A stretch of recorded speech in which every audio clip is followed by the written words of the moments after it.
মাছ মাংস ডিম বেশ রোজই খেতে ভালো লাগে। কি ভালো লাগে না? মিথ্যে বলছি?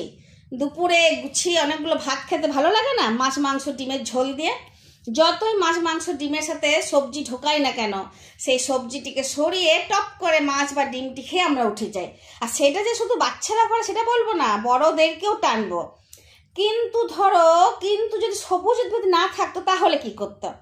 তাহলে তোমরা কথা দিতে পারবে যে সবুজ উদ্ভিদ না থাকলেও চলবে, মাছ মাংস ডিম দিয়ে আমরা ভাতের থালা ভরিয়ে নেব? মাংস খেতে ভালো লাগে কিন্তু রোজই, তখন নিশ্চয়ই একঘেয়েমি লাগবে। যেমন ধরো বাচ্চাদের লেখাপড়া আছে বলে অন্য জিনিসের প্রতি ঝোঁক বেশি, ঠিক তেমনি খাওয়া দাওয়ার ব্যাপারেও সবজি আছে বলেই মাছ মাংস ডিমের প্রতি আমাদের আকর্ষণটা বেশি। কিন্তু যদি কোনো কারণে শরীর সাথ না দেয়, তখন পাশে আর মাছ মাংস ডিম থাকে না, থাকে সবুজ উদ্ভিদ। তাই অসময় যে সাথে থাকে সুসময় তাকে রাখবো না। তাই আজ মায়ের চটজলদি রান্নাঘরে বেছে নিলাম সবুজে ভরা সবুজ উদ্ভিদ থেকে পাওয়া সবুজ সবজি।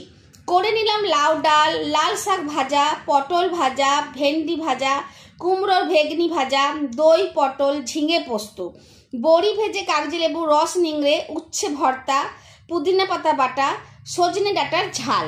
আর শীত গ্রীষ্ম বর্ষা সবার পাতে তো থাকেই সবুজ শসা। এতগুলো সবজি যখন এক থালাতে খাওয়া হয় তখন শরীরও কথা বলে ওঠে।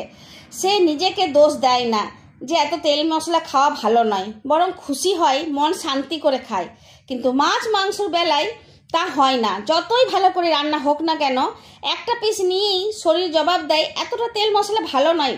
বিকেলে চাটা পেটে গেলেই একটা বাজে ঢেকার উঠবে, যেটা সবুজ সবজির বেলায় হয় না। তাই সবুজ সবজিকে বাদ দেওয়া যাবে না। যেখানে ডাক্তাররাও বলে থাকে যে প্রথমে সবুজ সবজি খেয়ে পেট ভরিয়ে নাও, তারপরে বাকি অন্য খাবারগুলো খাবে। ভালো লাগলে সাবস্ক্রাইব করবে। ধন্যবাদ।